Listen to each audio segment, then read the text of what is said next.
दोस्तों, आज की कहानी है बेटी अब तुम्हारी शादी हो गई, अब मायके में गुजारा नहीं होगा।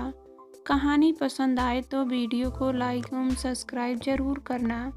मैं और मेरे पति समीर अपनी 8 वर्षीय बेटी के साथ एक रेस्टोरेंट में डिनर कर रहे थे। अचानक बेटी चीनू के हाथ के दबाव से चम्मच उसकी प्लेट से छिड़क कर उसके कपड़ों पर गिर गया और सब्जी छलक कर फैल गई। यह देखते ही समीर ने आंखें तरे तरे हुए उसे डांटते हुए, चीनू तुम्हें कब अक्ल आएगी? कितनी बार समझाया है कि प्लेट को संभाल कर पकड़ा करो, लेकिन तुम्हें समझ ही नहीं आता। आखिर अपनी माँ के गंवारपन के गुण तो तुमने आएंगे ही ना। यह सुनते ही मैं तमतमा कर बोली, अभी बच्ची है, यदि प्लेट की सब्जी गिर भी गई तो कौन सी आफत आ गई है? तुमसे क्या अभी कोई गलती नहीं होती? और इसमें गंवारपन वाली कौन सी बात है? बस तुम्हें मुझे नीचा दिखाने का कोई ना कोई बहाना चाहिए। सुमन, तुम्हें बीच में बोलने की ज़रूरत नहीं है। इसे टेबल मैनर्स आने चाहिए। मैं नहीं चाहता इसमें तुम्हारे गुण आए। मैं जो चाहूँगा इसे सिखाना पड़ेगा। मैंने रोष में आकर उसकी बात बीच में काटते हुए कहा, यह तुम्हारे हाथ की कठपुतली नहीं है कि उसे जिस तरह चाहो नचा लो। और फिर कभी तुमने सोचा है कि इतनी सख्ती करने का क्या इस नन्ही सी जान पर क्या असर होगा? वह तुमसे दूर भागने लगेगी। मुझे तुम्हारी बकवास नहीं सुननी है। कहते हुए समीर चम्मच प्लेट में पकड़कर बड़बड़ाता हुआ रेस्टोरेंट के बाहर निकल गया और गाड़ी स्टार्ट कर घर लौट गया। मेरी नज़र चीनू पर पड़ी। वह चम्मच को हाथ में पकड़े हमारी बातें मूक दर्शक बनी सुन रही थी। उसका चेहरा बुझ गया था। उसके हाव भाव से लग रहा था जैसे वह बहुत आहत है कि उससे ऐसी गलती हुई जिसकी वजह से हमारा झगड़ा हुआ। मैंने उसका फ्रॉक नैपकिन से साफ किया और फिर पुचकारते हुए कहा, कोई बात नहीं बेटा, गलती तो किसी से भी हो सकती है। तुम अपना खाना खाओ। नहीं मम्मा, मुझे भूख नहीं है, मैंने खा लिया। कहते हुए वह उठ गई। मुझे पता था कि अब वह नहीं खाएगी। सुबह वह कितनी खुश थी जब उसे पता चला था कि आज हम बाहर डिनर पर जाएंगे। यह सोचकर मेरा मन रुआसा हो गया कि मैं समीर की बात पर प्रतिक्रिया नहीं देती तो बात इतनी नहीं बढ़ती। मगर मैं भी क्या करती? आखिर कब तक बर्दाश्त करती? मुझे नीचा दिखाने के लिए बात बात में चीनू को मेरा उदाहरण देकर कि अपनी माँ जैसी मत बन जाना, उसे डांटता रहता है। मेरी चिढ़ को उस पर निकालने की उसकी आदत बनती जा रही थी। हम दोनों कैब लेकर घर आए तो देखा समीर दरवाज़ा बंद करके अपने कमरे में था। हम भी आकर सो गए, लेकिन मेरा मन इतना अशांत था कि उसके कारण मेरी आंखों में नींद आने का नाम ही नहीं ले रही थी। मैंने बगल में लेटी चीनू को भरपूर दृष्टि से देखा। कितनी मासूम लग रही थी वह। आखिर उसकी क्या गलती थी कि वह हम दोनों के झगड़े में पिसे? विवाह होते ही समीर का पैशाचिक व्यवहार मुझे खलने लगा था।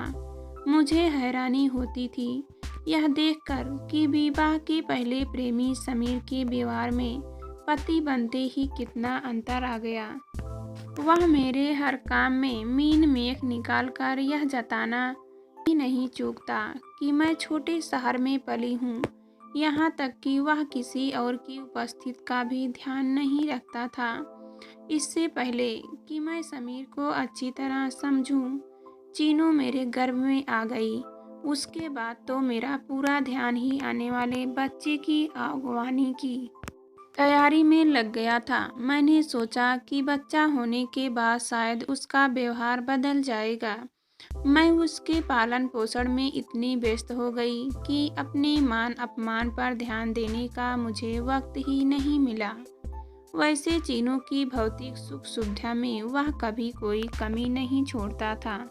वक्त मुट्ठी में रेत की तरह फिसलता गया और चीनू 3 साल की हो गई।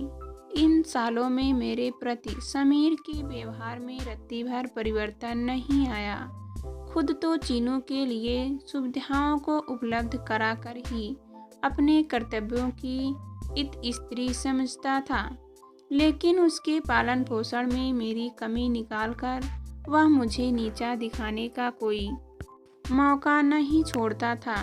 धीरे धीरे वह इसके लिए चीनू को अपना हथियार बनाने लगा कि वह मेरी आदतें सीख रही है, जो कि मेरे लिए आसनीय होने लगा था।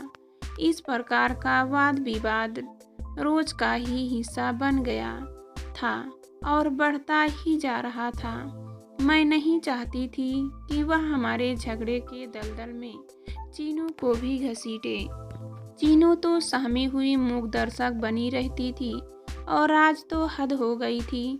वास्तविकता तो यह है कि समीर को इस बात का बड़ा घमंड है कि वह इतना कमाता है और उसने सारी सुख सुविधाएं हमें दे रखी है और वह पैसे से सारे रिश्ते खरीद सकता है। मैं सोच में पड़ गई कि स्त्री को हर अवस्था में पुरुष का सुरक्षा कवच चाहिए होता है, फिर चाहे वह सुरक्षा कवच स्त्री के लिए सोने के पिंजरे में कैद होने के समान ही क्यों ना हो। इस कैद में रहकर स्त्री बाहरी दुनिया से तो सुरक्षित हो जाती है, लेकिन इसके अंदर की यातनाएं भी कम नहीं होती। पिछली पीढ़ी में स्त्री आर्थिक रूप से आत्मनिर्भर नहीं होती थी, इसलिए असहाय होने के कारण पति द्वारा दी गई यातनाओं को मन मार कर स्वीकार लेती थी। उन्हें बचपन से ही घूंटी पिला दी जाती थी कि उनके लिए विवाह करना आवश्यक है और पति के साथ रहकर ही वे सामाजिक मान्यता प्राप्त कर सकती हैं। इसके इतर इनका कोई वजूद ही नहीं है। मगर अब स्त्रियां आत्मनिर्भर होने के साथ साथ अपने अधिकारों के लिए भी जागरूक हो गई हैं। फिर भी कितनी स्त्रियां हैं जो पुरुष के बिना रहने का निर्णय ले पा रही हैं, लेकिन मैं यह निर्णय लेकर समाज की सोच को झुठला कर रहूंगी। तलाक लेकर नहीं, बल्कि साथ रहकर। तलाक ही हर दुखद वैवाहिक रिश्ते का अंत नहीं होता। आखिर यह मेरा भी घर है, जिसे मैंने तन मन धन से संवारा है। इसे छोड़कर मैं क्यों जाऊं? लड़कियों का विवाह हो जाता है तो उनका अपने मायके पर अधिकार नहीं रहता। विवाह के बाद पति से अलग रहने की सोचे तो वही उस घर को छोड़कर जाती है। फिर उनका अपना घर कौन सा है जिस पर वे अपना पूरा अधिकार जता सके? अधिकार मांगने से नहीं मिलता, उसे छीनना पड़ता है। मैंने मन ही मन यह निर्णय लिया और बेफिक्र होकर सो गई। सुबह उठी तो मन बड़ा भारी हो रहा था। समीर अभी भी सामान्य नहीं था। वह ऑफिस के लिए तैयार हो रहा था तो मैंने टेबल पर नाश्ता लगाया, लेकिन वह मैं ऑफिस में नाश्ता कर लूँगा बड़बड़ाते हुए निकल गया। मैंने भी उसकी बात पर कोई प्रतिक्रिया नहीं दी। चीनू आकर मुझसे लिपट गई, बोली, मम्मा, पापा को इतना गुस्सा क्यों आता है? मुझसे थोड़ी सब्जी ही तो गिरी थी।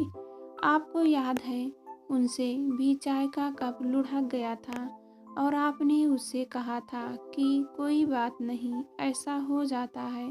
फिर तुरंत कपड़ा लाकर आपने सफाई की थी। मेरी गलती पर पापा ऐसा क्यों नहीं कहते? मुझे पापा बिल्कुल अच्छे नहीं लगते। जब वे ऑफिस चले जाते हैं तब घर में कितना अच्छा लगता है। सब ठीक हो जाएगा बेटा, तू परेशान मत हो, मैं हूँ ना, कहकर मैंने उसे अपनी छाती से लगा लिया और सोचने लगी कि इतनी प्यारी बच्ची पर कोई कैसे गुस्सा कर सकता है। यह समीर के व्यवहार का कितना अवलोकन करती है और इसके बाल सुलभ मन पर उसका कितना नकारात्मक प्रभाव पड़ रहा है। समीर और मुझ में बोलचाल बंद रही। कभी कभी वह औपचारिकता बस चीनू से पूछता कहीं जाने के लिए, तो वह यह देखकर कि वह मुझसे बात नहीं करता है, उसे साफ मना कर देती थी। वह सोचता था कि कोई प्रलोभन देकर वह चीनू को अपने पक्ष में कर लेगा। लेकिन वह सफल नहीं हुआ। समीर की बेरुखी दिन ब दिन बढ़ती जा रही थी। मनमानी भी धीरे धीरे बढ़ रही थी। जब तब घर का खाना छोड़कर बाहर खाने चला जाता, मैं भी उसके व्यवहार को अनदेखा करके चीनू के साथ खुश रहती। यह स्थिति 15 दिन रही।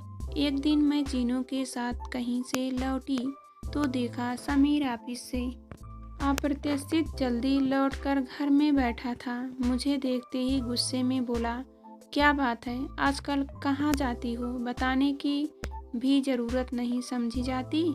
उसकी बात बीच में काट कर मैं बोली, तुम बताते हो कि तुम कहाँ जाते हो? मेरी बात और है। क्यों? तुम्हें गुलछर्रे उड़ाने की इजाज़त है क्योंकि तुम पुरुष हो, मुझे नहीं क्योंकि। लेकिन तुम्हें तकलीफ क्या है? तुम्हें किस चीज़ की कमी है? हर सुख घर में मौजूद है। पैसे की कोई कमी नहीं, जो चाहे कर सकती हो। गुलछर्रे उड़ाने वाली बात सुनकर वह थोड़ा संयत होकर मेरी बात को बीच में ही रोक कर बोला, क्योंकि उससे और कुछ ही कुलीन सुमन के विवाहोत्तर संबंध से ही मैं अनभिज्ञ नहीं थी।